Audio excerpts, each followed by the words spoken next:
सुरू आहे, आपण थेट पाहूयात. उपलब्ध नाही. मी काल अमरावती विभागाच्या दौऱ्यात होतो आणि त्या ठिकाणी शेतकऱ्यांजवळ अजूनही बियाणं उपलब्ध झालेलं नाही आणि बोगस बियाणाचा सुळसुळाट महाराष्ट्रामध्ये मोठ्या प्रमाणात सुरू झालेला आहे. खत कंपन्यांशी आणि बियाणे कंपन्यांशी सरकारचा डायरेक्ट बोगस व्यवस्थेमध्ये संबंध आहे असं शेतकऱ्यांच्याकडून सांगण्यात येत आहे. म्हणून सरकारला आता याच्यामध्ये खऱ्या अर्थाने यावेळेस बोगस बियाणं शेतकऱ्यांना मिळालं नाही पाहिजे या पद्धतीची काळजी सरकारने करावी. बोगस खतं असतात, बोगस औषधी असतात आणि त्याही पद्धतीचा मोठ्या प्रमाणात पुरवठा महाराष्ट्रामध्ये गुजरातमधून आणि आंध्र प्रदेशमधून केला जातो. त्यावर सरकारने वचक ठेवला पाहिजे. शेतकऱ्यांची लूट होता कामा नये याची काळजी सरकारने घेतली पाहिजे. महाराष्ट्रामध्ये अनेक भागामध्ये उन्हाचा तडाखा अजूनही चाललेला आहे. उष्माघातानं मोठ्या प्रमाणात किड्यामुंग्यासारखे लोक मरतात आहेत. शेतकरी कर्जामध्ये असताना त्याला कुठली मदत होत नाही. शेती हंगाम कसा करावा ही काळजी आहे. आचारसंहितेच्या काळामध्ये बँकेनी, कारण की ही रेग्युलर प्रोसेस आहे, त्याला आचारसंहितेचं कुठेही बंधन नाही, पण आचारसंहितेचं कारण सांगून शेतकऱ्यांचं कर्ज पुरवठा केला नाही आणि आता हंगाम सुरू झालेला आहे. त्यामुळे शेतकरी संपूर्ण अडचणीत आलेला आहे. आम्ही मागच्या वेळेसही मागणी केलेली होती की दुष्काळ, सरकार म्हणते की सदृश्य परिस्थिती आहे, दुष्काळाची भयावहता मोठी आहे आणि म्हणून शेती हंगामासाठी शेतकऱ्याला तातडीनं निधी उपलब्ध सरकारने करून द्यावा, सरकारच्या तिजोरीतून करून द्यावा या पद्धतीची मागणी काँग्रेस पक्षाच्या वतीनं आम्ही करतो आहे. आता प्रश्न विचारा.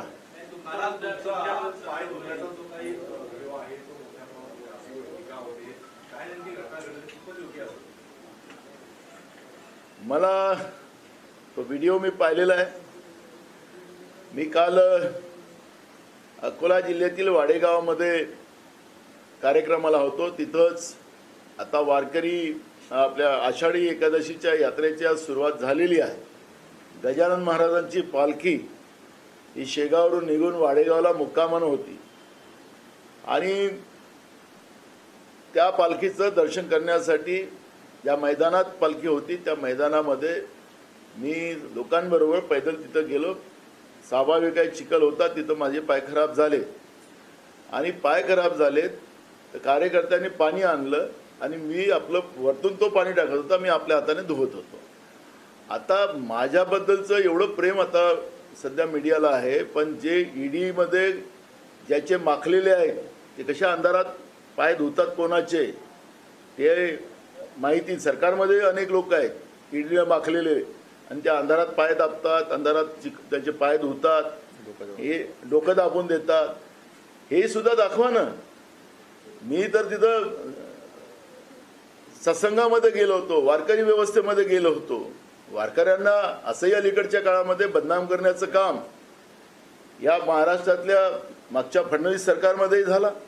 त्याच्यामध्ये साप सोडण्यात आलेला होता, लोकांना भीती दाखवण्यात आली होती. वारकरी प्रथेला बंद करायचा प्रयत्न सातत्यानं केला जातोय. मी वारकरी प्रथेतला माणूस आहे. स्वाभाविक आहे की त्या ठिकाणी संत गजानन महाराजांची पालखी आली आणि ते दर्शन घ्यावं हे माझं काम होतं, मी केलं. आता पाणी वरतून टाकावं लागतं. आता हर घर में नल, नल में जल असं जे नारा लावला होता ते जलच नाही आहे ना, वरतून पाणी टाकावं लागेल ना. पाणी टाकलं गेलं ते तर मी लोकांच्या समोर केलेलं आहे. पण ईडीमध्ये, CBIमध्ये ज्या चिखलात ते धुतात तिकडे पाय आतमध्ये अंधारात, मी तो उजेडातच होतो. तर हे आपण दाखवलं पाहिजे. थोडंसं त्याच्यावरही काम करा. नाना पटोले सगळीकडे नाना पटोले दाखवा. मी तुम्हाला मागच्या काळी सांगितलं माझं नाव नाना आहे, उलटं करा सरळ करा, नानाच दिसणार आहे. त्यामुळे मला त्याचा काही फरक पडत नाही. मी तुम्हाला शुभेच्छा देतो की मला तुम्ही रोज कुठल्या ना कुठल्या कारणाने दाखवताय, विवादित करतात आहात, तर तुम्हाला शुभेच्छाच आहे. याचा आमचा प्रचार तुम्ही करतात आहात, त्याबद्दल आपल्याला शुभेच्छा. मी एक गोष्ट त्या निमित्तानं सांगतो की विरोधक म्हणतात की मोदी सफाई कामगारांचे पाय धुतात. मी रोजच काम, ते आमचं कामच आहे. तुम्ही तर व्हिडिओच्या समोर, कॅमेऱ्याच्या समोर करता, आम्ही रोजच धुतो लोकांचे, गरिबाचे पाय. त्यामुळे आम्हाला अशा कहाण्या सांगायची गरज नाही. तुम्ही सत्तेत आहात. महाराष्ट्रामध्ये जे तरुण पिढीचं भविष्य तुम्ही बर्बाद करताय त्याच्यावर लक्ष घाला. शेतकरी जो चिखलात म्हणजे कर्जाच्या चिखलात फसलेला आहे त्या शेतकऱ्याला कर्जाच्या बाहेर आणा. तुम्ही कर्जाच्या बाहेर आणा त्यांना, तो त्या चिखलातून बाहेर काढा शेतकऱ्याला. आणि आज इलेक्ट्रिक विभागाचा जो सावळा गोंधळ चाललेला आहे तो तर भयानकच आहे. लाईटचे बिलं तुम्ही वाढवून टाकले, लोकांचं जगणं मुश्किल केलं, शेतकऱ्यांच्या शेतामध्ये लाईन देत नाही. या सगळ्या गोष्टीकडे लक्ष ठेवा ना. आणि तसंही महाराष्ट्राने मोदींना नाकारलेलं आहे, प्रीपेड मीटर मोदींना नाकारलेलं आहे. त्यामुळे आता इथं मोदी मोदी करून तुमचा काही अर्थ राहणार नाही असा सल्ला माझा त्यांना आहे. आणि जे प्रीपेड तुम्ही मीटर लावता आहात त्याच्यामध्ये लोकांनी फॉर्म भरून दिलेला आहे की आम्हाला प्रीपेड मीटर नको. सरकारने काढलं होतं ऑप्शन की ज्याला नाही पाहिजे त्यांनी फॉर्म भरून द्या. लोकांनी आंदोलन केलं त्याच्यामध्ये, पण तुम्ही तेही ऐकायला तयार नाही. तुमची मनमानी जे चाललेली आहे आणि जनतेला तुम्ही चिखलात फसवतात आहात, तुम्ही त्यांना लुटतात आहात, ते तुम्ही महाराष्ट्रामध्ये ते थांबवलं पाहिजे एवढं आमचं म्हणणं आहे.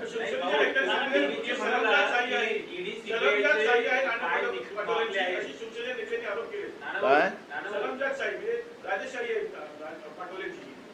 अरे माझं काय त्याला आता म्हटलं कोण आहे, अरे कोण आहे त्याला नाव तर सांगा. अरे हो सांगा ना. माझी सरंजाई आहे की मी लोकांमधला आहे तर कोणाच्या प्रमाणपत्राची नाना पटलेला गरज नाहीये ना.